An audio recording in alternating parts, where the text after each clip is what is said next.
ভারতের লোকসভা নির্বাচনে এবারে নবনির্বাচিত সংসদ সদস্য বলিউড অভিনেত্রী কঙ্গনা রানাউতকে চড় মেরেছেন এক নিরাপত্তা কর্মী। পাঞ্জাবের চণ্ডীগড় বিমানবন্দরে দিল্লিগামী একটি ফ্লাইটে ওঠার আগে এ ঘটনা ঘটে।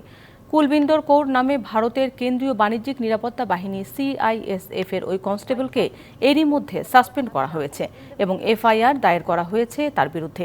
2020 সালে ভারতীয় কৃষক আন্দোলন নিয়ে কঙ্গনার বিরূপ মন্তব্যের জেরে ক্ষুব্ধ হয়ে এ ঘটনা ঘটান ওই নারী কনস্টেবল। নারীরা 100 টাকার বিনিময়ে কৃষক আন্দোলনে বসেছিলেন বলে সবসময় সামাজিক যোগাযোগ মাধ্যমে মন্তব্য করেছিলেন কঙ্গনা। ওই নারী কনস্টেবলের মা ওই আন্দোলনে অংশ নিয়েছিলেন, যে কারণে কঙ্গনার মন্তব্যে ক্ষোভ প্রকাশ করেন তিনি। চরকাণ্ডের পর আবার সামাজিক যোগাযোগ মাধ্যমে কঙ্গনা বলেন, পাঞ্জাবের সন্ত্রাস ও সহিংসতা বেড়েছে।